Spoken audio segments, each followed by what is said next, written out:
ह्रीं श्रीं क्लीं ऐं अरं वं वं हं शं तं पं वं वं मं मं हं हं शं शं तं तं पं पं झं झं झीं झीं क्षीं क्षीं द्रां द्रां द्रीं द्रीं द्रावै द्रावै नमोऽर्ते भगवते श्रीमते पवित्रतरजलेञ्जलाभिषिञ्चामिति स्वाहा। ॐ ह्रीं श्रीवृष्वादेवीरान्ताञ्जलि निष्णप्यामा ॐ ह्रीं श्रीवृष्वादेवीरान्ताञ्जलि निष्णप्यामा ॐ ह्रीं श्रीवृष्वादेवीरान्ताञ्जलि निष्णप्यामा ॐ ह्रीं श्रीवृष्वादेवीरान्ताञ्जलि निष्णप्यामा ॐ ह्रीं श्रीवृष्वादेवीरान्ताञ्जलि निष्णप्यामा ॐ ह्रीं श्रीवृष्वादेवीरान्ताञ्जलि निष्णप्यामा ॐ ह्रीं श्रीवृष्वादेवीरान्ताञ्जलि निष्णप्यामा ॐ ह्रीं श्रीवृष्वादेवीरान्ताञ्जलि निष्णप्यामा ॐ ह्रीं श्रीवृष्वादेवीरान्ताञ्जलि निष्णप्यामा शुरेन्द्रलोक्यभिः स्वर्गों में अभिषेक करे नित्य भवनों में हे पूज्य कृत्रिम बिंब शकलेश्वरी द्वारा स्वर्गों से भी सुखिकारा श्री जी का अभिषेक करें हम अनेक शुद्ध जले द्वारा धुले जाए पाप हमारा। बोले चिंतामणि पार्श्वनाथ भगवान की जय। विश्ववंदिनी संत श्रोमणी आचार्य श्री अक्षर विद्यासागर जी महाराज की जय। संघ संवर्धन प्रवर्तक भावनायक प्रवर्तक परम पूज्य यूनिवर्सिटी अक्षर प्रमाण सागर जी महाराज की जय। बंधुओं, आप देख रहे हैं 700 सम्मित शिखर की पावन तलहटी में सिर्फ गायतन परिचय से नित्य प्रति अभिषेक एवं शांति आरा गुरुवार के मुखारविंद से 64 मंत्रों के द्वारा होने वाली शांति आरा में आप भी अपने जन्मदिन के अवसर पर वैवाहिक वर्षगांठ के अवसर पर एवं विशेष अवसरों पर शांति करा के साथ ही से पुण्य का अर्जन कर सकते हैं। आज जिन्होंने नित्य शांति को शांति कराने का परम सौभाग्य प्राप्त किया है, दिल्ली सूरत से श्री विनोद जी, अनिल जी, अमित जी, सचिन, विकेश जैन सा परिवार, मुंबई कोलकाता मुंबई से सुमित नक्सर, प्रकाश चंद जी, सल्ला देवी पाटनी, पूजा आदित्य पाटनी, पुती दामास, आशिका संजय पांड्या, समुद्र अतीर फाउंडेशन सा परिवार, किशनगढ़ से सुमित नक्सर, कमला जी, अशोक जी, सुशीला जी पाटनी, सूर्य जी, शांता जी, विमल, तारिका, विनी, शिविका, सिद्धा, विनय, ईशा, विवेक, ऋषभ आदि विवान वान्या, अरन जी पाटनी समस्त आज के मालवा परिवार, मिर्जापुर से सुमित नक्सर, श्री विमोल कुमार, ऋषभ कुमार, विक्रम, विकास, किरण, सुमन, सारिका, मुस्कान, आदित्य, महक जैन सा परिवार, गंजबा सदस्य रोमेश नक्सर, स्वर्गीय अजित कुमार, श्रीमती जतनबाई, स्वर्गीय अनिल कुमार, श्रीमती मंजुलता, सुबतेकांश, सीता, झांसी, मनस्वी जैन सा परिवार, फिरोजाबाद से रोमेश नक्सर, ललितेश जी, श्रीमती कमलेश जी, दिनेश जी, दिनेश, मीना, मुकेश, अंजू, नितिन, पूजा, अंकित, रूबी, पारा, शिशु, श्रेयांश, आंशी, अंतमतांशी, वाणी, ओजस, प्रीचा जैन सा परिवार, गुड़गांव से रोमेश नक्सर, सरजित प्रसाद, संतोष देव, पंकज डोली, ऋषभ, इंद्रना, संजना, संजय, नैन्सी, यश जैन सा परिवार, कोलकाता से रोमिन जी, नर्मदा देवी जी, अजय, रुंकू, अरविंद, विक्की कुसाक, लवनिया, भव्य तक से छुड़ी सा परिवार, भोपाल से श्रोमित चंद्र, बिनी, संगीता, पुलकित, दिव्या, पुनीश, फाली, सुमित, मेहल, स्मृति, शारदा, शिखर चंद जी, हर्षित, सुषमी जी, गोधा सा परिवार, कोलकाता से रोमित चंद्र, प्रेम जी, परमिला जी, पुत्र श्रेयांश, ऋषि सा परिवार, दुर्गापुर से रोमित चंद्र, नीली, अमिता जी, शशांक, प्रीति, तरुण, उपमा, सीता, मित्र, मानवी, शर्मा, शानवी, अहिली, संभव जैन सा परिवार, आगरा से चक्रेश जी, स्मृति, शिखा जी, पुत्रपुत्री, प्रखर जी, सौम्या, निवासी, टीकमगढ़ से तापक बाबुल सत्वे, अखिलेश, स्मृति, मीना जी, असीम, स्मृति, रिम्पी, अबूर, स्मृति, शशि, दिव्य सतैया, अध्ययन सतवैया सा परिवार, कटिंग संतान से मिराज करी, प्रेमचंद प्रेमी, इंजीनियर रमेश जी, दिनेश जी, महेश, संजय, अरंत, अक्षत, अरंत का समस्त प्रेमी परिवार, बरेली उत्तर प्रदेश स्थापक सचिव इंजीनियर अनिल कुमार जी, त्रिशिला जी, एकता विदित बस का जैन परिवार, जबलपुर वापिस निर्मला जी, विजय कुमार, शैलेंद्र सिंह, प्रियंका, रूपेन्द्र कुमार, विधांश, पीवी नैशनल लेमेटा वाला परिवार, मुंबई से रोमित अर्पिन सिंह, ममता जी, प्रशांत सिंह, दिव्या, भरत पारसी सा परिवार, विदिशा सिंह स्थापक सचिव, श्रीमती कमलाबाई, चंद्रिका जी, अनिता, प्रिया, देवतंग जैन सा परिवार, रांची से स्थापक श्रीमती चंद्रकला जी, नीरज जी, लियांसा, अजयाग जी, पाटनी सा परिवार, अहमदाबाद से रोमित दिनेश जी, भावना, नील, चिराग, आस्था जी, बेलगी सा परिवार, जयपुर अमेरिका से उमेश नक्सर, श्रीमती कमला देवी, दिनेश कुमार, मीता, सीता, मिनी, जानी, विराज जी, पापियाल साहब परिवार, गुवाहाटी कोलकाता से काबुलीलाल शेठी, सोमेनवाल जी, छाड़ा एक प्रवासी, श्रीमती रत्नमणि श्वेती, श्रीमती इंदा देवी, शाड़ा, श्री सुरेन जी, पीति दी, सिद्धांत सोनोनी, अजित मायिका, ऐशी, अर्णव, मितिका, विवान, ऋतु देवस, सुधीर रसित, हार्दिक, समत, छोड़ी व छेठी, छाड़ा परिवार, अलवर से रोमेश नक्सर, तैंदा जयंती परिवार, यूएसएन स्थापक अजय जी, मधु जी, अतुल, रीना आदि, अभिरिया, जैन, मेहता सा परिवार, इंदौर जयपुर से रोमेश नक्सर, श्रीमती विमला देवी जी, मिकस कुमार जी, चंद्रमाला, विजय, ममता, संजय, ज्योति, रितिका, हितेश, लाइसा, प्रियांश, कामनी, प्रज्वल, दीपिका, रवीना, दीपांशु, अभी, रचना, धरती, वर्धनी, पाटौती, काशलीवाल परिवार, कन्नौज से रोमेश नक्सर, चिंतामणि, सवाई सा परिवार, कोलकाता से रोमेश नक्सर, श्रीमती चंदा देवी, धर्मती, मोतीलाल, शांतिलाल जी, सुमती देवी, निर्मल, मीना, विजय, शिवाजय, कंजन, आशिका, अंकिता, गौरव, नैतिक जी, शराब की सा परिवार, कटनी से शोमिशन से सेठ उत्तम चंद प्रभाजी अनुराग श्रीमती जूही अनुज श्रीमती विभा डॉक्टर जो डॉक्टर अभिलाषा डॉक्टर सुदीप डॉक्टर आभा निष्का आरोग्य क्या रंजन अरण्य समस्त कोयला वाला परिवार यूएसए से शोमिशन बत्ताजी मिजम मंजुगागढ़ केटी अरु गौरव निहाल चांदनी जनसा परिवार बक्सा गुजरात से शोमिशन से भूपेंद्र माई फिन शोभरेमेन अतुल सीता निहाद लधानी समस्त लधानी परिवार जयपुर से शोमिशन रक्षक सी शांति कुमार श्रीमती ममता जी प्रीतम मोयरी श्रीदेश प्रीति आदि नित्यानंद समस्त सोगानी परिवार जापान वाले कोलकाता से शोमित अक्षर रमेश जी अनिल जी किरण जयशिव ऋषा मेंग शैली शोमा पल्लवी एकांश जी शराबगी साहब परिवार उदयपुर से प्रकाश चंद जी डॉक्टर ज्योति शांतिलाल पुष्पादेवी पुत्री अवनी भाव तीसरा पुंधानी में इसका विजन अखावत परिवार भोपाल से राजकुमारी धर्मपति संतोष शराब सपन जी ममता विकास पद्मा अनुभव अंशुल अत्याचार आश्रय नैनी नैनी आयशना आईना शराब साहब परिवार और जिन्होंने मासिक शांतिया की को शांतिया कराने का सौभाग्य प्राप्त किया है। न्यू जर्सी अमेरिका से श्री अतिशय जैन सुब्रत अतुल शालिनी जैन साहब परिवार गुवाहाटी से प्रकाश चंद जी कनकमाला जी मनोज कुमार जी राजेश जी वंश गोदा साहब परिवार हम परम पूज्य गुरुदेव के चरणों में बारंबार नमस्कार करते निर्णय करते हैं स्वामी आज की शांतिया करा के हम सभी के जीवन को धन्य करें। सबका मंगल और कल्याण हो। जो नित्य शांति धारा के पुण्यार्जक हैं उनके परिवार में सुख शांति समृद्धि उत्तम स्वास्थ्य की वृद्धि हो। आज जिन्हें प्रत्यक्ष रूप से शांति धारा करने का पुण्य लाभ मिला है ऐसे गुनायतन के ट्रस्टी इंदौर निवासी दिलीप जी गोधा श्रीमती इंदिरा गोधा मिकौली अंशु भव्य जैन मिकेश, ये क्या लिखा है, मिकेश अंशु ऋषभ निधि आराध्य दिया शुभ जैन इंदौर इनके परिवार में सुख शांति समृद्धि उत्तम स्वास्थ्य की वृद्धि हो। दूसरी ओर से गुनायतन के श्रोमणी संरक्षक जम्बेश्वर पारस जैन श्रीमती निशा जैन श्रीमती मधु जैन अनामिका अनुभूति कीर्ति संभव जैन आगरा इनके परिवार में सुख शांति समृद्धि उत्तम स्वास्थ्य की वृद्धि हो। और श्री नंद किशोर शांता देवी प्रमोद नीना सुनील निशा पहाड़िया गुनायतन के श्रोमणी संरक्षक नित्य शांति धारा पुण्यार्जक बीना चांदवाड़ कमल सुधा सरावगी विनोद श्रेया सेठी पंकज साक्षी सेठी अभिषेक मोनिका पाटनी सम्यक हर्षित जयपुर अंकित इति अक्षत जैन परिवार इनके परिवार में सुख शांति समृद्धि उत्तम स्वास्थ्य की वृद्धि हो। आनंद प्रकाश अमित जैन पलाश जैन परिवार अशोक नगर इनके परिवार में सुख शांति समृद्धि उत्तम स्वास्थ्य की वृद्धि हो। श्रीमती कीर्ति मृणाल कुणाल चेतन प्रकाश जी जैन दिल्ली इनके प्रकार परिवार में सुख शांति समृद्धि उत्तम स्वास्थ्य की वृद्धि हो। हर्ष विजेता जैन चेन्नई इनके परिवार में सुख शांति समृद्धि उत्तम स्वास्थ्य की वृद्धि हो। अशोक चौधरी पुत्र अक्षय चौधरी यश चौधरी परिवार अशोकनगर आलोक गोयल पलाश गोयल भोपाल इनके देवेंद्र मोदी पुत्र ध्रुव मोदी मुंगावली इनके परिवार में सुख शांति समृद्धि उत्तम स्वास्थ्य की वृद्धि हो। सम्यक जैन रविंद्र जैन ममता जैन दिल्ली इनके परिवार में सुख शांति समृद्धि उत्तम स्वास्थ्य की वृद्धि हो। उर्मिला हर्ष विजेता लखनऊ कोमल चंद जी आरा विवेक अमिता जी निधि जैन अमन जैन परिवार इनके परिवार में सुख शांति समृद्धि उत्तम स्वास्थ्य की वृद्धि हो। नंदन राहुल जैन सागर निवेश अनिमेश ऋत्विक सात्विक जैन सागर इनके परिवार में सुख शांति समृद्धि उत्तम स्वास्थ्य की वृद्धि हो। किशन चंद पुत्र बसंत कुमार जैन पौत्र कुशाग के जन्मदिन के उपलक्ष्य में श्रीमती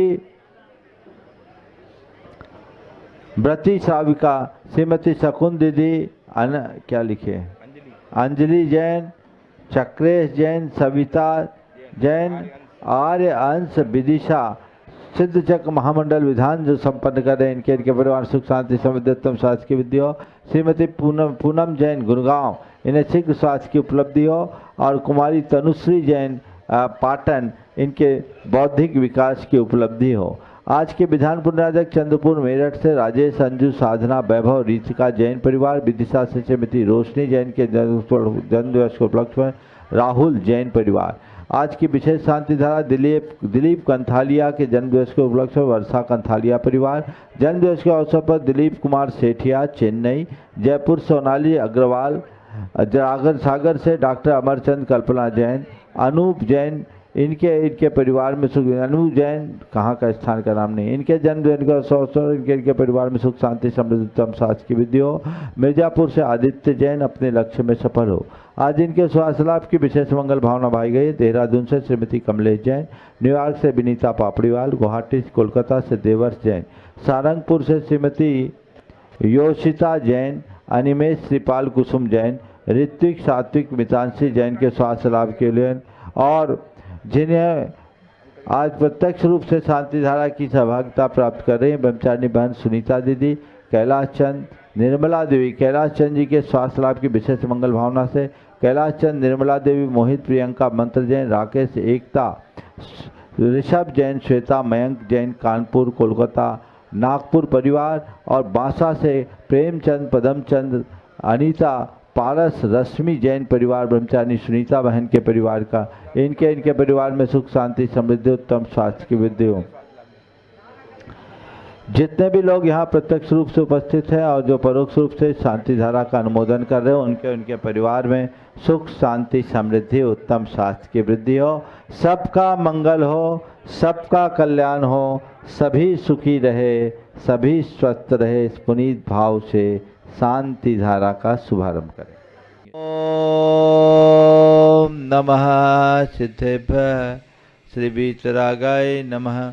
ओम ह्रीं नमो रिहंतालम, नमो सिद्धालम, नमो आयरियानम, नमो वज्रायनम, नमो लोये सब्बशाहुनम, चत्तारि मंगलम सिद्धामंगलम साहुमंगलम केली पनत्तो धम्ममंगलम, चत्तारि लोत्तमा अनंतालोत्तमा सिद्धालोत्तमा साहुलोत्तमा केली पनत्तो धम्मलोत्तमो, चत्तारि शनभोजामि नित्यशनभोजामि सिद्धशनभोजामि साहुशनभोजामि केवली पनत्तम धम्मम शरणभोजामि। ओम ह्रीं अनादि मूल मंत्रेभ्यो नमः। सर शांतिम तुष्टिम पुष्टिम च कुरु कुरु।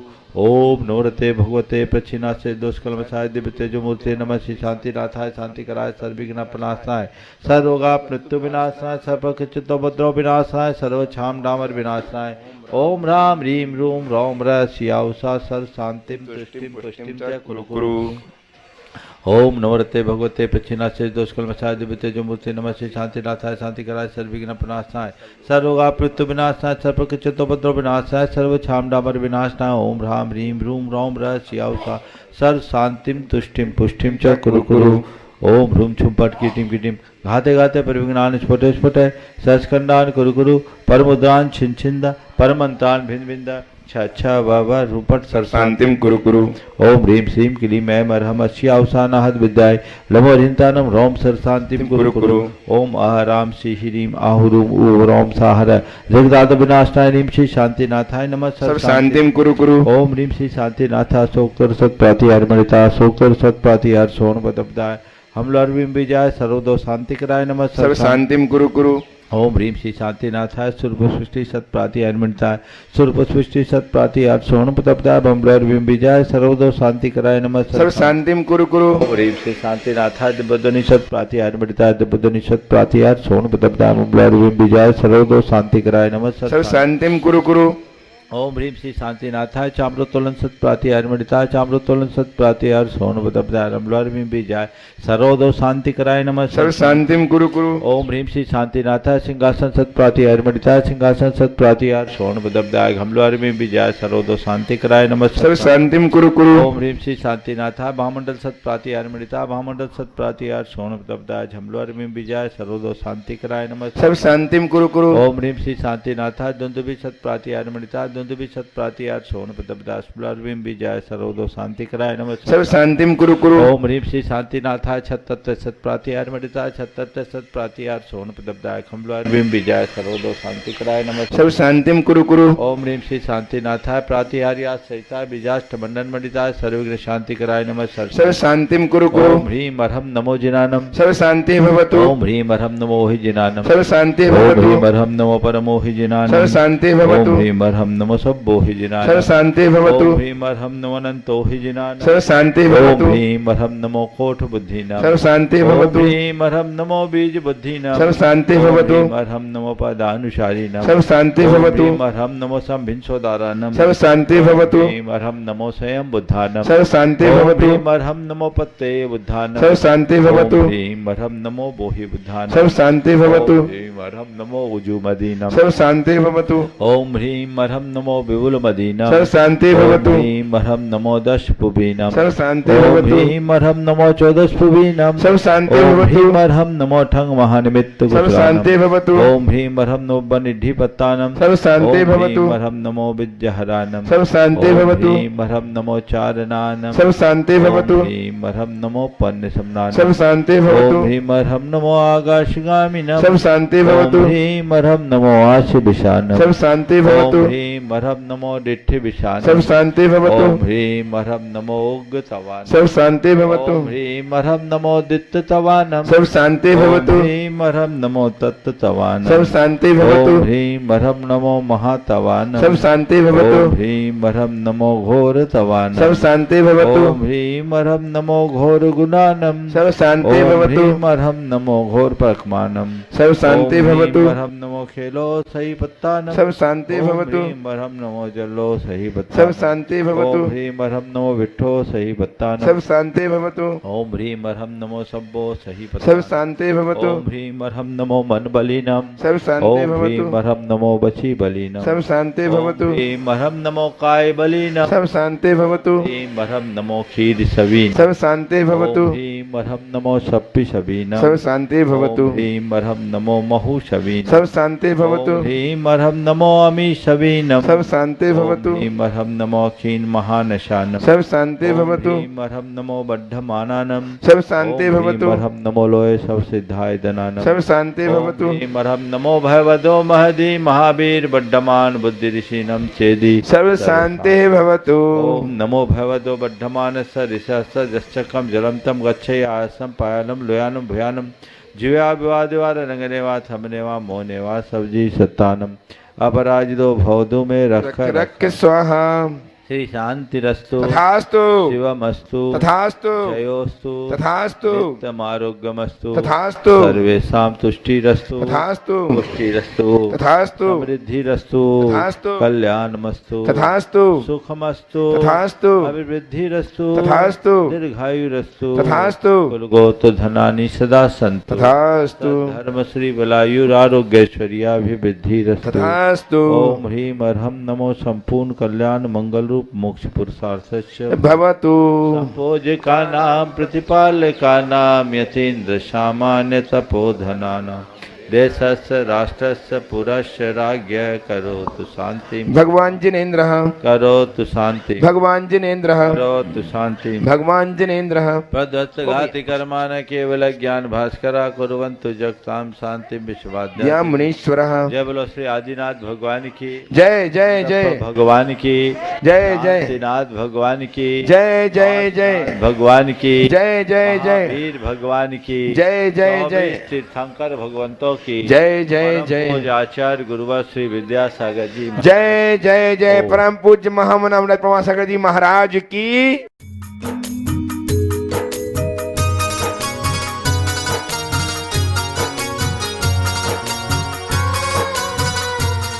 जय बोलो देवादिदेव 1008 श्री भगवान महावीर स्वामी की जय जय जय। अहिंसा परमो धर्म की जय जय जय। परम पूज्य आचार्य गुरुवर श्री विद्यासागर जी महाराज की जय जय जय। बोले परम पूज्य गुणायतन प्रणेता मुनिवर श्री प्रमाण सागर जी महाराज की जय जय जय। प्रेम और वात्सल्य हमारे जीवन का अंतरंग तत्व है। जैसे नदी हो और उसमें पानी का प्रवाह न हो तो नदी की कोई शोभा नहीं होती। वैसे ही जिसके जीवन में प्रेम का प्रवाह न हो उसका जीवन रसहीन होता है। अपने जीवन में सरसता और समरसता हम तभी उद्घाटित कर सकते हैं जब हमारे अंतरंग में प्रेम हो। कुरल काव्य में बहुत अच्छी बात लिखी। अस्तिहीनम यथा कीटम सूर्यो दहति तेजसा तथा दहति धर्मोपि धर्म शून्य निकीटकम प्रेम शून्य निकीटकम। जैसे अस्थि रहित जो कीड़े होते हैं सूर्य के तेज में भस्म हो जाते हैं, उसी तरह जिस मनुष्य का जीवन प्रेम शून्य है उसका जीवन भी नष्ट भ्रष्ट हो जाता है। हमारे पास सब कुछ हो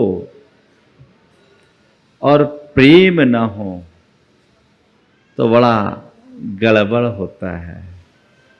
आचार्य कुंद ने हमें उसी प्रेम और वात्सल्य की भावना को बरकरार रखने के लिए मार्गदर्शन देते हुए कहा, जो गुणदिवच्छलतम तिन्हम साहून मोक्षमगम्मी, तिन्हे साहून मोक्षमगम्मी, सो वच्छल भाव जुदो सम्मादिठी मुने यब्बो। जो तीन साधुओं के प्रति अर्थात आचार्य, उपाध्याय और साधु और मोक्ष मार्ग के प्रति वात्सल्य भाव, प्रेम भाव रखता है, वही वात्सल्य भाव से युक्त सम्यक दृष्टि मानना चाहिए। हमें देखना है हमारे हृदय की स्थिति क्या है, धर्म के प्रति मेरे मन में कितना लगाव और धर्मी के प्रति मेरे मन में कितना लगाव। कदाचित आप सबका साधु जनों के प्रति तो लगाव और झुकाव होता है, उनके प्रति प्रेम ही नहीं श्रद्धा और भक्ति भी रहती है, लेकिन अपने साधर्मी के प्रति क्या स्थिति है, कभी इसकी और आपकी दृष्टि गई? अपने सगे संबंधियों के प्रति आपकी क्या दृष्टि है, इसके प्रति आपकी कभी दृष्टि गई? यदि उस तरफ हमारा ध्यान है तो समझना हम अपने जीवन को सकारात्मक दिशा की ओर बढ़ा रहे हैं, और यदि उधर हमारी दृष्टि नहीं तो अभी हम बहुत पीछे हैं, बहुत पीछे हैं, बहुत पीछे हैं। आज के युग में सबसे बड़ी यदि कमी है तो इन्हीं मूल्यों की कमी है। हम उस संस्कृति में पले बढ़े लोग हैं जहाँ से वसुधैव कुटुंबकम का संदेश पूरे विश्व में अनुगुंजित हुआ, जहाँ प्रेम, आत्मीयता, सद्भाव, परस्परता और बंधुत्व जैसे उदात्त जीवन मूल्यों को सबसे महत्वपूर्ण स्थान दिया गया, जहाँ सहजीवन की एक बड़ी अच्छी परिपाटी रही, आज वह सब कुछ विखंडित होती सी दिख रही है। उस तरफ किसी की दृष्टि नहीं और वो दिनों दिन क्षीण होते जा रही है। सबके बीच रहते हुए व्यक्ति अपने आप को एकाकी और टूटा हुआ अनाथ सा महसूस करता है। आखिर इसकी वजह क्या है? पहले तो लोगों के घर थोड़े एक दूसरे से दूर भी रहते थे, पर लोग एक दूसरे के पास रहते थे। आज सब एक ही अपार्टमेंट में रहते हैं, सबका एक ही पता है, लेकिन किसी को एक दूसरे का पता नहीं होता, कोई अता पता नहीं। आखिर इसकी वजह क्या है? आज प्रेम कम क्यों हो रहा है? चार बातें प्रेम के कमी के कारणों को रेखांकित करते हुए प्रेम की वृद्धि के आधार स्वरूप बताऊंगा। कम्युनिकेशन, कोऑपरेशन, कोऑर्डिनेशन और कंट्रीब्यूशन, इन चार बातों को यदि व्यक्ति अपने जीवन में आत्मसात कर ले तो कभी किसी के साथ प्रेम की कमी नहीं होगी। आज प्रेम की कमी का सबसे पहला कारण है कम्युनिकेशन गैप। एक दूसरे के साथ जिस तरीके का कम्युनिकेशन होना चाहिए वो कम्युनिकेशन आजकल देखने में बहुत कम मिलता है। संवादहीनता दिनों दिन बढ़ रही है। जहां संवाद है वहीं सद्भाव होगा, वहीं प्रेम होगा, और जहां संवाद खत्म वहां सब कुछ खत्म। आज लोग अपने अपने में इतने मगन हैं कि उनको दूसरों से कोई फुर्सत ही नहीं। आपस में लोगों की बातचीतें बहुत कम होती है। एक बार एक बहन जी मेरे पास आई, बोला महाराज जी हमें आपकी पिछी लेनी। बोले मेरी पिछी पता है, मेरी पिछी के लिए बहुत सारे नियम लेने पड़ते हैं और तुम्हारी अभी उम्र नहीं है। बोले महाराज जी आप उसकी चिंता मत करो, हम लोग तो 6-6 महीने एक दूसरे से बात ही नहीं करते, हम लोग 6-6 महीने एक दूसरे से बात ही नहीं होती। हमने कहा तब तो तुम्हें और भी नहीं मिलेगी, पहले बात करना तो सीखो। एक दूसरे के साथ जो कम्युनिकेशन गैप है ये हमारे लिए बहुत बड़ी सोचनीय बात है। ये कम्युनिकेशन गैप खत्म होना चाहिए, एक दूरियां मिटनी चाहिए, लोगों को समझना चाहिए कि आखिर वस्तु स्थिति क्या है। और इस कम्युनिकेशन गैप को बढ़ाने में कारण क्या है पता है? पहले लोग अपने साथ जीते थे, अपनों के साथ जीते थे, अब लोग अपने लिए जी नहीं पाते, अपनों के साथ जी नहीं पाते, औरों में उलझे रहते। तो अपनत्व का विस्तार कैसे होगा?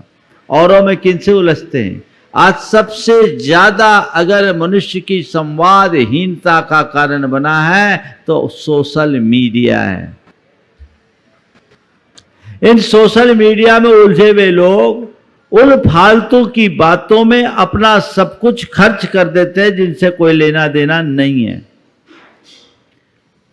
या तो गेम खेलते रहेंगे, या फेसबुक चलाएंगे, या व्हाट्सएप चलाएंगे, या इंस्टाग्राम में होंगे, या ट्विटर में होंगे, और न जाने और क्या क्या और भी कुछ है होगा, है ना। अलग अलग अकाउंट में। एक व्यक्ति ने एक फोटो दिखाई मुझे, एक परिवार में एक सोफे पर 3 लोग बैठे थे और तीनों बैठे हैं, तीनों मोबाइल चला रहे हैं, आजू बाजू वालों को कोई खबर नहीं। ये क्या है? सोचनी बात है कि नहीं? कम्युनिकेशन प्रॉपर होना चाहिए। कम्युनिकेशन गैप जहां होता है वहां कलह बढ़ता है, और जहां प्रॉपर कम्युनिकेशन होता है, संवाद जुड़ता है, वहां सद्भाव बढ़ता है, प्रेम बढ़ता है। आप देखिए, आपके जिनसे भी संबंध है, संपर्क है, आपका संबंध किस प्रकार का है? प्रायः अगर आपस में संवाद है, एक दूसरे के लिए हृदय में स्थान है, तो समझना वो हमारा संबंध है और हम केवल साथ हैं। हमारा आपस में कोई कम्युनिकेशन नहीं, हमारा एक दूसरे से कोई संवाद नहीं, एक दूसरे के लिए हृदय में कोई जगह नहीं, तो वो संपर्क है। संबंध और संपर्क, इन दोनों में बड़ा अंतर होता है। रिलेशन एंड कांटेक्ट एक सा नहीं होता। क्या अंतर है बताऊं? जहां हम फिजिकली मिलें और मेंटली ना मिलें वो कांटेक्ट है, और जहां हम फिजिकली मिले या ना मिले, मेंटली मिले रहें, समझ लेना वो रिलेशन है। उदाहरण देता हूं, दूध में पानी मिलाओ, पानी दूध में मिल जाता है, दूध पानी में मिल जाता है, दोनों एक दूसरे में घुल मिल जाते हैं, दो मिलकर एक हो जाते हैं, दो नहीं रहते। रोज का अनुभव है ना। और पानी को अगर तेल में यदि पानी मिलाओ तो क्या होता है? तेल अलग रह जाता है, पानी अलग रह जाता है। दोनों एक साथ है पर एक नहीं है, और दूध और पानी एक साथ ही नहीं, एक भी है। इसलिए दूध और पानी की तरह संबंध होता है और तेल और पानी की तरह संपर्क होता है। एक साथ रहो और एक न रहो तो समझना केवल संपर्क है, और एक साथ रहते हुए एक हो जाओ, एक मेक हो जाओ तो समझना संबंध है। समझ गए? हलवाई दूध को तपा रहा था, दूध में उफान आया, इसलिए उफान आया कि पानी जल रहा था। पानी आया दूध के पास, कहा मुझे मिला लो, मेरा कोई मोल नहीं, तुम मिला लोगे, अपना लोगे तो मेरी भी कीमत बढ़ जाएगी। दूध ने कहा जाओ हम दोनों साथ रहेंगे, और पानी दूध की बात मानकर दूध में आ गया और दूध ने उसका स्वागत किया। दोनों घुल मिलकर रहने लगे। हलवाई दूध को तपा रहा था, अचानक तपाया तो दूध को लगा, रे जिसको मैंने शरण दी उसे तपाया जा रहा है, ये ठीक नहीं होगा, ये आग मेरे साथी को तपा रही है, मैं इसे अभी बुझा के छोड़ूंगा। और दूध उबल गया, दूध में उफान आने लगा। हलवाई की दृष्टि पड़ी, एक चुल्लू पानी दूध में डाला, कहा मेरा साथी सुरक्षित है, दूध का उबाल ठंडा हो गया। दूध का उबाल ठंडा हो गया। एक दिन पानी तेल के पास गया और कहा, भाई तुम्हारा बड़ा मोल है, मुझे कोई पूछता नहीं, यदि मुझे थोड़ी जगह दे दोगे तो बड़ी कृपा होगी। तेल ने ऐंठ कर कहा, तेरी कोई कीमत, तेरी कोई औकात की मेरे पास है, रहेगा? बोले चल, आना है तो आ, मेरे पैरों के नीचे रहना पड़ेगा। बोले पाँव के तले ही सही, जगह मिल जाएगी, उसी में मैं कृतार्थ होऊंगा। पानी तेल में आया, तेल ऐंठ के उसके सिर पर बैठ गया। पानी तेल में आया और तेल ऐंठ कर उसके सिर पर बैठ गया। फिर क्या था, दिया जलाया, पानी नीचे पड़ा रहा, तेल जल गया। दिया जलाया, पानी नीचे पड़ा रहा, तेल जल गया। बात केवल इतनी सी है समझने की। आप देखिए आपकी स्थिति कैसी है, दूध और पानी की तरह या तेल और पानी की तरह। अगर दूध और पानी की तरह है तो समझना जीवन सकारात्मक दिशा की ओर बढ़ रहा है, और तेल और पानी की तरह है तो अभी हम नकारात्मक दिशा में हैं। संपर्क नहीं, संबंध होने चाहिए। एक साथ रहने में मजा नहीं है, एक मेक होकर रहने में मजा है। उसके लिए प्रॉपर कम्युनिकेशन होना चाहिए। पहले लोग कितने भी व्यस्त रहते थे, बैठ करके आपस में गपशप किया करते थे। अब तो लोगों को समय ही नहीं, आए तो टीवी ऑन हो गया या मोबाइल ऑन हो गया। और अब तो पहले तो थोड़े बहुत खाते पीते वक्त भी दो चार बातें हो जाती थी। अब वो लोग सब्जी के साथ भोजन नहीं कर, रोटी नहीं खाते, मोबाइल के साथ खाते। उस समय भी उनको कुछ नहीं, सामने वाले ने क्या बनाया क्या परोसा कुछ नहीं, कुछ बोल रहे हूँ हाँ, या तो टीवी देख रहे हैं या मोबाइल चला रहे हैं और खा रहे हैं। आखिर इसकी जरूरत क्या है? पहला संवाद उनसे रखो जिनके तुम साथ हो, बाकी संवाद बाद में। अपना कम्युनिकेशन निज से बनाओ और जिन्हें तुमने अपना बना रखा है उनसे बनाओ, फिर औरों से बनाओ, तब जीवन धन्य होगा। सच्चे अर्थों में देखा जाए तो खुद के साथ भी खुद का संवाद नहीं, लोगों को इतना समय ही नहीं कि खुद से भी बात कर सके, औरों की बात तो जाने दीजिए। अपा धापी ऐसी होड़ कि मत पूछो, भागम भाग, समय ही नहीं है, सब व्यस्त है, काम भी नहीं है, फिर भी समय नहीं है, रत्ती भर काम नहीं है, क्षण भर की फुर्सत नहीं। कैसे सुबह से शाम होती है पता ही नहीं, जिंदगी तमाम हो जाती, किसी को कुछ आता ही पता नहीं। ये भागम भाग आखिर किस लिए? ऐसी आपा धापी आखिर क्यों कर? मनुष्य को यहां बहुत समझने की जरूरत है। क्यों?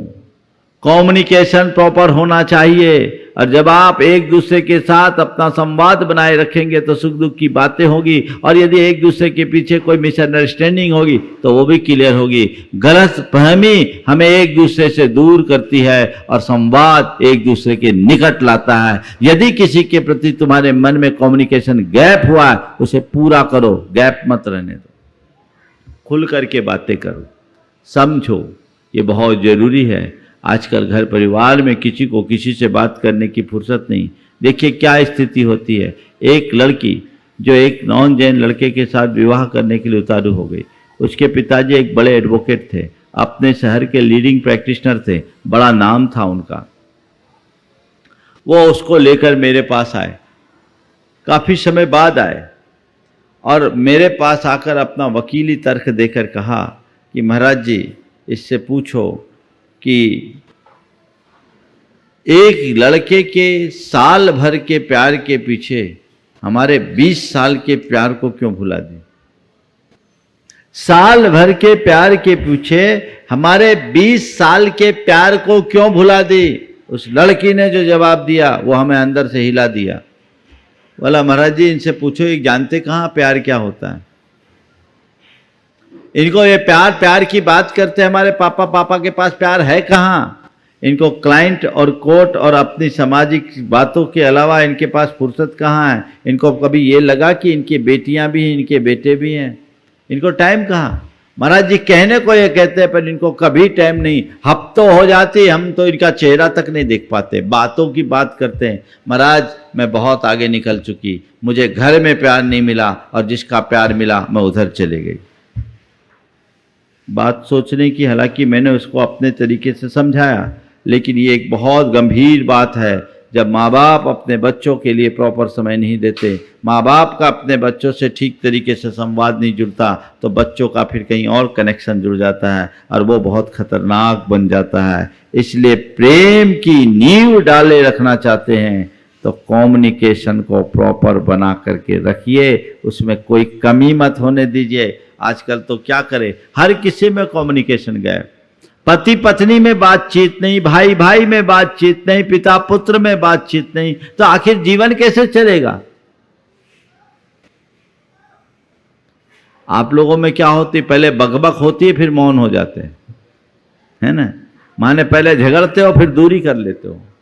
ये चीज ठीक नहीं है, ना बकबक हो ना मौन। सही संवाद अपने जीवन में बने रहना चाहिए और ठीक रीति से संवाद बनाकर रखेंगे तो वो हमारे जीवन की एक स्थायी उपलब्धि का आधार बनेगा और हमें उस तरफ तत्परता से लग जाना चाहिए। वही हमारे जीवनोत्कर्ष का आधार है।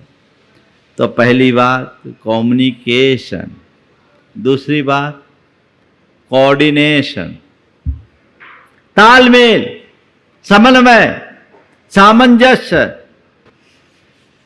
परिवार के 4 सदस्य, चारों में अगर आपस में कोऑर्डिनेशन है तो परिवार का स्वरूप कुछ और होगा। समाज में 100 लोग हैं और 100 लोगों का आपस में कोऑर्डिनेशन है तो उसका स्वरूप कुछ और होगा। और आपस में लोग रहें और कोऑर्डिनेशन ना हो तो मामला बड़ा गड़बड़ हो जाएगा। कल हमने सितार का उदाहरण दिया था। सितार में 7 तार होते हैं, 7 तार अलग अलग होते हैं, लेकिन जब उन पर उंगली चढ़ाई जाती है तो वो सब संवेद स्वर छोड़ते हैं। क्यों? उनका इंटरनल कोऑर्डिनेशन है, कोऑर्डिनेशन है। हर घर में हर व्यक्ति के अलग अलग विचार हैं, हो सकता है, लेकिन विचार भिन्नता के बाद वैचारिक टकराव नहीं होना चाहिए। वैचारिक टकराव से बचने का पूर्ण प्रयास करना चाहिए। सब मिलजुल करके रहे, हिल मिल कर रहे, सबका एक दूसरे के साथ कोऑर्डिनेशन हो तो जीवन का मजा ही कुछ और होता है। एक सज्जन ने बताया, बोले महाराज जी परिवार में कोऑर्डिनेशन कैसा होना चाहिए। हमने देखा एक सज्जन के यहाँ अचानक बोले हम लोग आ गए और घूम घाम के आए, भटक गए थे, महाराज के दर्शन के निमित्त से निकले थे, लोकेशन मिली नहीं थी, सुबह से शाम तक भटके। हमारी साथ की बात बता रहा हूँ। और लोग आए और शाम को 5 बज गए, दिसंबर का महीना था, 5:30 पे अंधेरा हो जाता। अब वो लोग आए, हम लोगों के साथ चले और चलते चलते जय जयकार करते हुए पहुंच गए। एक छोटे से गांव में हम लोगों को रुकना था और रुकने का भी क्या कहानी था, हम लोगों को जहाँ जाना था वो 6 किलोमीटर दूर निकल गया। हम लोगों ने देखा 5 बज रहे हैं, यहाँ से 6 किलोमीटर दूर है, अब पहुँच पाना संभव नहीं है, बीच जंगल में कहीं नहीं रह पाएंगे। लोगों ने कहा महाराज जी यहाँ से 1.5 किलोमीटर दूर एक गांव है, वहाँ 4 घर के लोग हैं, आप वहाँ चलें, वहाँ रात रुक लेते हैं, सवेरे निकल जाएंगे। हम लोग उस तरफ की तरफ रुक कर लिए। लोग आ गए, पूरी बस थी, विदिशा की बस थी, और आए सब, हम लोग साथ जय जयकार करके चले गए। हम लोग उस गांव में पहुंचे, लोगों ने स्वागत किया और देखा एक साथ 40-45 लोग आ गए हैं और शाम के भोजन की व्यवस्था करनी है, कैसे करें क्या? सब लोग इकट्ठे हो गए, आजू बाजू के जितने भी थे सारे सदस्य, एक ही परिवार के 4 घर थे, चारों घर के लोग इकट्ठे हो गए और इकट्ठे होकर फटाफट सब काम कर लिए और लोगों को 15 मिनट में भोजन करा दिया। 15 मिनट में भोजन करा दिया। उस समय हृदय मोहन जैन भी थे। उन्होंने मुझसे आके कहा महाराज अगर विदिशा में भी इतने लोग अचानक आ जाते तो हो सकता हम इतनी जल्दी इनकी व्यवस्था नहीं कर पाते, पर महाराज क्या इन लोगों ने हमारा स्वागत किया, हम अभिभूत हो गए और सवेरे से महाराज कुछ खा पी भी नहीं पाए थे। कहने का तात्पर्य यह है जब एक दूसरे के साथ कोऑर्डिनेशन होता है तो रूप ही कुछ और होता है, और कोऑर्डिनेशन का अभाव होता है तो मामला सब गड़बड़ हो जाता है। एक की बेटी की शादी थी, 4 भाइयों का परिवार था, चारों अलग अलग शहर में रहते थे, लेकिन चारों भाई अलग अलग शहर में रहने के बाद जिसकी बेटी की शादी थी, उसकी शादी के 1 महीने पहले किडनी में प्रॉब्लम आ गई। वो व्यक्ति काम करने में समर्थ नहीं था, लेकिन शादी ऐसी हुई जैसे किसी को पता ही नहीं। शेष 3 भाइयों ने कहा, भैया चिंता करने की जरूरत नहीं है, आपकी बेटी नहीं, हमारी बेटी, हमारे घर की बेटी है और अपने घर की पहली शादी है। इस शादी में हम कोई कोर कसर नहीं छोड़ेंगे। और सब मिलजुल करके उसको ये स्वरूप दे दिए कि सामने वाले को कुछ सोचना ही नहीं पड़ा। क्या ऐसा बना सकते हैं कि नहीं? आजकल प्राय लोग किसी वजह से दूर हो जाते हैं तो मन से भी दूर हो जाते हैं। मैं आपसे कहूंगा, आप फिजिकली एक दूसरे से दूर भले हो जाओ, पर भावनात्मक रूप से अपनी निकटता बनाए रखनी चाहिए। भावनात्मक निकटता कभी खत्म नहीं होनी चाहिए। ये प्रयास हमेशा होना चाहिए।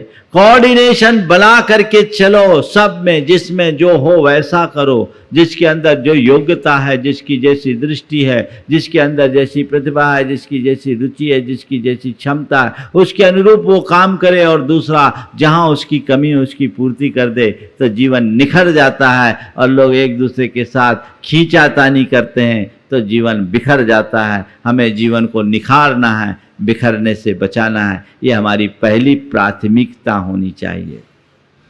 तो कोऑपरेशन, कोऑर्डिनेशन, और तीसरा है,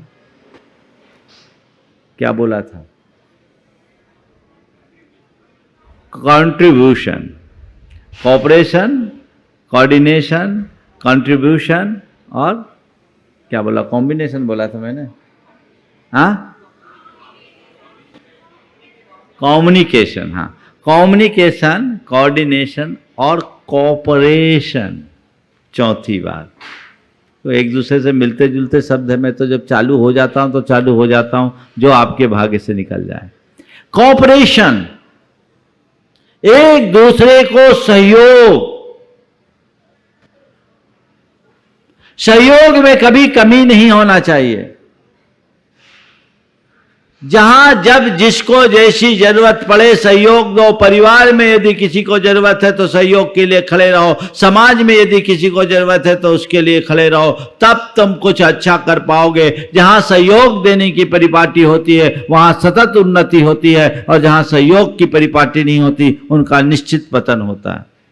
सहयोग देने की तत्परता अपने अंदर हुई है। हमें एक दूसरे का सहयोगी होना चाहिए। देखिए सहयोग का क्या असर होता है। एक सज्जन मेरे पास आए, सहयोग की भावना आप सुनकर के अभिभूत हो जाओगे। पति पत्नी दोनों आए, 48 वर्ष की उम्र थी पति की, 46 वर्ष की उम्र थी पत्नी की। दोनों ने आकर कहा, महाराज हम लोगों ने विचार किया है, हमें आप ब्रह्मचर्य व्रत दे दें, आजीवन ब्रह्मचर्य व्रत। दोनों लोग आजीवन ब्रह्मचर्य व्रत लेने की भावना लेकर आए। मैंने कहा बहुत अच्छी बात है, पर ये एकाएक ऐसी भावना क्यों हो गई? तो बताया उसके छोटे भाई की 42 वर्ष की उम्र में मृत्यु हो गई थी। 42 वर्ष की उम्र में छोटे भाई की मृत्यु हो गई, और उसकी 39 वर्ष की जो बहू थी वो विडो होने के कारण उसने ब्रह्मचर्य व्रत ले लिया। तो एक दिन धर्मपत्नी ने मुझसे कहा, महाराज जी धर्मपत्नी ने मुझसे कहा कि देखिए आज हमारी छोटी बहन अपने पति के अभाव में ब्रह्मचर्य ले रही हैं। वो 39 वर्ष की उम्र में ब्रह्मचर्य ले रहे हैं, आप 48 और हम 46 वर्ष के हो गए। हमें भी ब्रह्मचर्य ले करके उनका सहयोग करना चाहिए। महाराज आप ब्रह्मचर्य दीजिए। हम ब्रह्मचर्य व्रत लेकर अपने जीवन को आगे बढ़ाएं। सहयोग की वृत्ति हमेशा बनाकर रखना चाहिए, ये भी एक दृष्टिकोण है। लोग तो अपने और अपनों तक ही सीमित रहते हैं, और उस व्यक्ति ने न केवल अपने छोटे भाई की बहू अपितु उनके बच्चों को भी इस तरीके से संभाला जो समाज में एक मिसाल है। सहयोग होना चाहिए। जहाँ सहयोग होता है वहाँ प्रेम अपने आप बनता है। एक व्यक्ति है मेरे संपर्क में, जिन 2 भाई दोनों अलग अलग शहरों में रहते। छोटा भाई का व्यापार थोड़ा कमज़ोर था, कमज़ोर क्या एक प्रकार से फेल्योर ही था, और बड़ा भाई जो अपने पैतृक निवास में रहता था उसका कारोबार बहुत बड़ा था। छोटे भाई की बेटी के संबंध की बात आई। सहयोग कैसा होना चाहिए वो मैं बताता हूँ आपको। छोटे भाई की बेटी के संबंध की बात आई, बड़े भाई ने प्रपोजल रखा तो उसने कहा भैया जिस घर की आप बात कर रहे हो वो हमारी औकात से बाहर है, हम इतना खर्चा कैसे कर पाएंगे, इसलिए हमने बात चलाना उचित नहीं समझा। बड़े भाई ने कहा अरे तो इसे क्यों चिंता करता है, इसकी तू क्यों चिंता करता है, तेरी बेटी मेरी बेटी नहीं है क्या? मैंने कभी तेरी बेटी को केवल तेरी बेटी नहीं माना, मेरी बेटी नहीं है, मैंने हमेशा उसे एक बेटी के रूप में देखा है। बस मैं तुझसे कुछ नहीं कहता, तू जा और एक बार देख तुझे लड़का पसंद है या नहीं, घर या वर पसंद, घर और वर पसंद है या नहीं, बाकी सब काम मेरा है, तुझे कोई चिंता करने की जरूरत नहीं। बाकी सारा काम मेरा है, तुझे चिंता करने की कोई जरूरत नहीं। अब क्या था, बड़ा भाई और इतना बड़ा संबल। कहा ठीक है भैया आप जो कहते हो मैं करता हूँ, लेकिन मेरे पास मेरी पोजीशन आपको पता है। बोले तेरे को कुछ मत देखना, तुझे कुछ नहीं देखना, मैं हूँ ना, मैं संभालूंगा। उनने देखा, वो संबंध तय हुआ और उस व्यक्ति ने 15 दिन पहले घर से बाहर जाकर उसने पूरा कारोबार, पूरा विवाह का कार्यक्रम संभाला और आलीशान तरीके से विवाह के कार्य को संपन्न किया। उसके भाई और उसकी धर्मपत्नी उससे अभिभूत हो गए। ये कार्यक्रम चला और आपको बताऊं 6 महीने 8 महीने बाद बड़े भाई की धर्मपत्नी को कुछ लंग्स में प्रॉब्लम हुई और बीमारियां हुई। उसे इलाज कराने के लिए उसी महानगर में जाना था जहां वो रहता था। वो गई और वहां उसके भाई और बहू ने जो देवरानी ने जो सेवा की उसने अभिभूत कर दिया। उसने कहा महाराज जी हम आज जानते हैं कि सेवा का फल क्या होता है। जब हमारे पति इसमें खर्चा कर रहे थे तो मुझे कष्ट होता था कि ये व्यर्थ में क्यों कर रहे हैं, उनके लिए इतना खर्च करने की क्या ज़रूरत, अपने भी तो बच्चे हैं।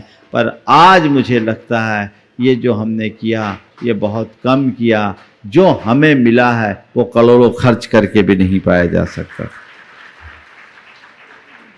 ये कोई किस्से नहीं है, जीवन के यथार्थ हैं। हमें ऐसा उदाहरण प्रस्तुत करना चाहिए, जरूरत हो कोऑपरेशन करो, एक दूसरे को कोऑपरेट करो। वो किसी भी रूप में हो सकता है। घर में भी अगर कोई काम पड़ गया तो कोऑपरेट करो, उसका काम वो करे, मेरा काम मैं करूं, ठीक है, लेकिन जरूरत पड़ जाए तो तेरा काम भी मैं कर दूं, सबका काम भी मैं कर दूं। लेकिन कहाँ, आजकल तो तब सुन करके बड़ा आश्चर्य होता है जब एक युवक ने मुझसे आके कहा महाराज मेरी धर्मपत्नी कहती है कि मेरी शादी तुमसे हुई है, तुम्हारा सब काम करूंगी, पर तुम्हारे माँ बाप का मैंने ठेका नहीं लिया है। अब बोलो ऐसे को क्या बोलूँ? मेरी शादी तुमसे हुई है, मैं तुम्हारा सब काम करूंगी, पर तुम्हारे माँ बाप का मैंने ठेका नहीं लिया है। जिनकी ऐसी मानसिकता, उनके साथ क्या मतलब रह गया विवाह का?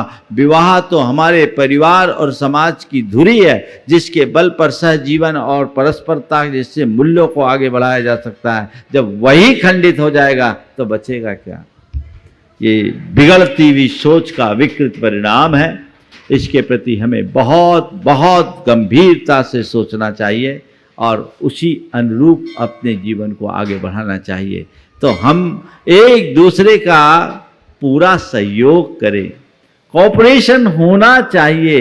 एक बात ध्यान रखना, हमारा जीवन एक दूसरे के ऊपर निर्भर है। कब कौन काम आ जाए कोई पता नहीं। आज तुम दूसरों के काम में आओगे तो कल दूसरा तुम्हारे काम में आ सकता है। आज तुम जिसको एकदम व्यर्थ समझते हो कल वो तुम्हारे लिए बहुत उपयोगी हो सकता है। इस बात को भूलना नहीं। इसलिए जब तक साधन संपन्न हो, अनुकूलताएं जहाँ जिसको जैसी जरूरत हो, कोऑपरेट करें। कोऑपरेशन में कोई कोताही न रहने दें, ये बहुत बड़ी जरूरत है। इसमें किसी भी प्रकार की शिथिलता उचित नहीं।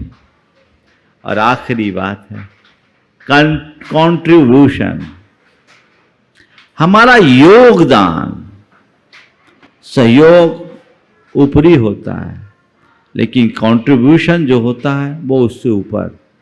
मैं कंट्रीब्यूट करूं समाज के लिए, समाज का मेरे जीवन के निर्माण में बहुत बड़ा कंट्रीब्यूशन है, तो मुझे चाहिए कि मैं समाज के लिए कुछ कंट्रीब्यूट करूं। मेरे परिवार का मेरे जीवन के निर्माण में बहुत बड़ा कंट्रीब्यूशन है, तो मुझे चाहिए कि मैं अपने परिवार के लिए कुछ कंट्रीब्यूट करूं। अगर मैं मुनि हूं, मेरे जीवन के निर्माण में मेरे गुरु का और मेरे संघ का बहुत बड़ा कंट्रीब्यूशन है, तो मेरी जिम्मेदारी है कि मैं अपने संघ के लिए, मैं अपने गुरु के लिए कुछ न कुछ कंट्रीब्यूट करूं। ये भाव मन में आता है? थोड़ा सोचो, तुम्हारे जीवन के निर्माण में तुम्हारे समाज की कोई भूमिका है कि नहीं है? हाँ, है? बोलो, समाज ने क्या दिया हमको? हम तो महाराज खुद माँ बाप ने पाल पोस के बड़ा किया, अपनी मेहनत से पढ़ लिख कर खड़े हुए, और आज जो कुछ भी किए हैं हम सेल्फ मेड हैं। क्या है? सेल्फ मेड है। समाज ने कुछ दिया कि नहीं दिया? बोलो, हाँ, क्या दिया? हाँ, मान सम्मान तो इसलिए दिया क्योंकि हमारे अंदर एबिलिटी थी। एक भिखारी को कौन पूछता है? फटीचर भरा घूमता रहता है। समाज का मेरे जीवन में कोई योगदान नहीं है। क्या है? क्या है? हाँ, बहुत सुंदर। समाज का सबसे बड़ा योगदान हमारे जीवन के लिए यही है कि ये समाज है जिसके कारण आज हम एक सभ्य नागरिक बन सके हैं, एक अच्छे इंसान बन सके हैं। हमारे जीवन के निर्माण में समाज का सबसे बड़ा योगदान है। अगर समाज हमारे साथ नहीं होता, हमारे इर्द गिर्द समाज नहीं होता, समाज का लिहाज नहीं होता, हमारे अंदर सामाजिक सरोकार नहीं होते, संस्कार नहीं होते, तो आज लुच्चे, लफंगे, आवारा, अपराधी बनकर घूमते फिरते। बोलो, है तुम पर ये योगदान? बोलो, एहसास करते हो कि मेरे जीवन के निर्माण में समाज का योगदान है, तो समाज को योगदान देना मेरी जिम्मेदारी है। कभी मन में ख्याल आता है?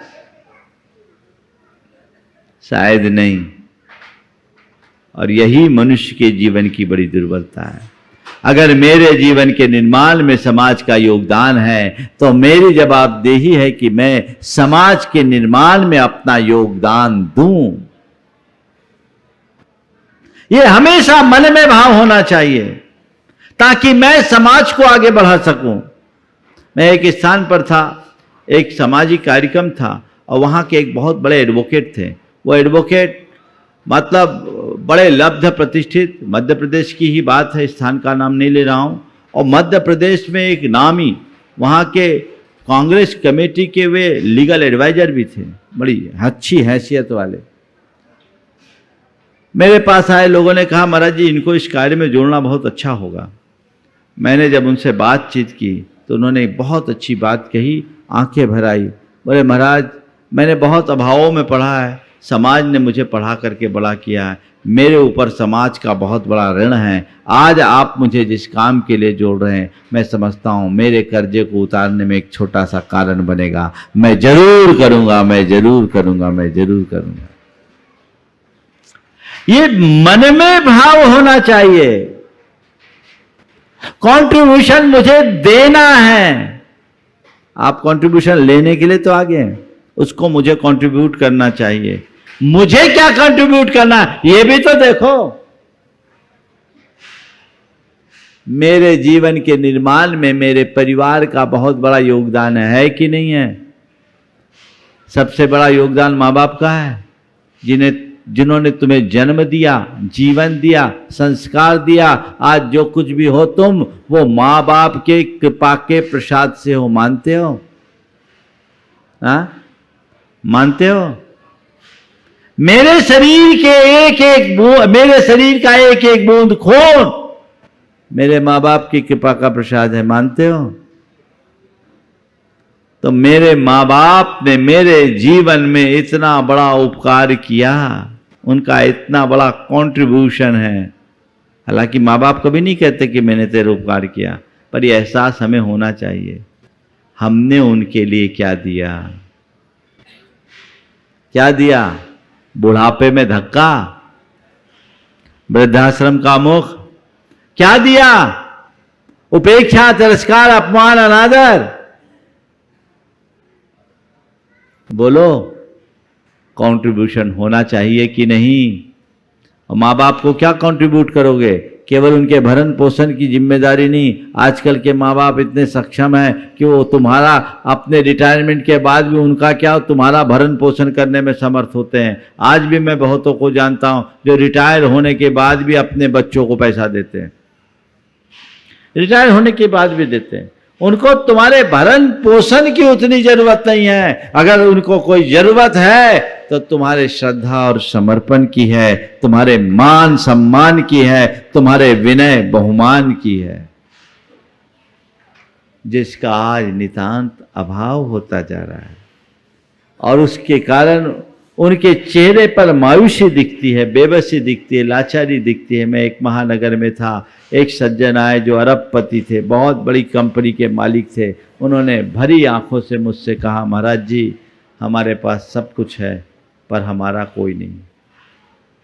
हमारे पास सब कुछ है, हमारा कोई नहीं। आज लगता है कि हम जो पैसे कमाने में अपना जीवन खपा दिए, यदि अपने जीवन में प्रेम बढ़ाने में लगाया होता तो आज हमारा जीवन कहीं कुछ और होता। कंट्रीब्यूशन होना चाहिए। परिवार के एक एक सदस्य का हमारे जीवन के निर्माण में योगदान है, तो हमें परिवार के निर्माण में, परिवार की खुशहाली में, परिवार की समृद्धि में, परिवार की स्थिरता में, परिवार की एकता में अपना पूर्ण योगदान देना चाहिए।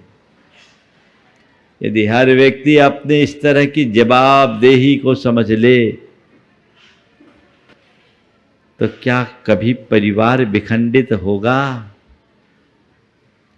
विखंडित तभी होता है जब व्यक्ति का स्वार्थ उसके आड़े आ जाता है, वहां छल कपट हावी हो जाते हैं और मामला सब गड़बड़ हो जाता है।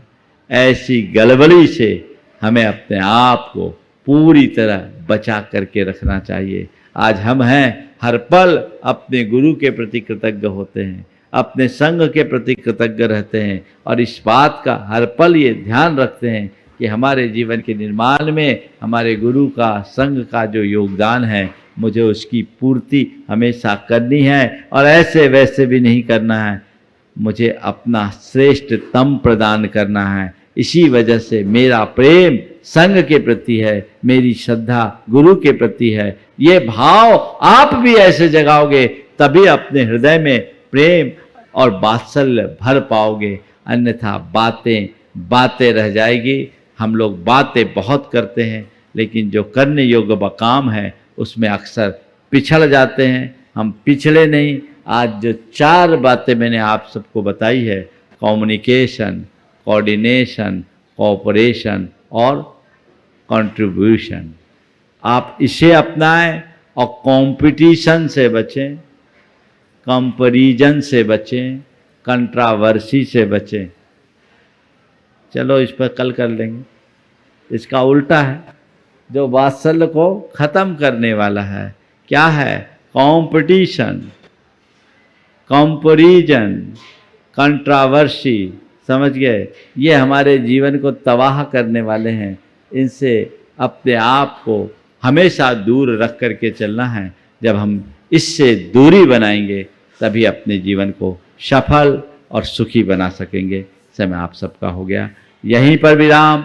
बोलिए परम पूज्य आचार्य गुरुवर श्री विद्यासागर जी महाराज की।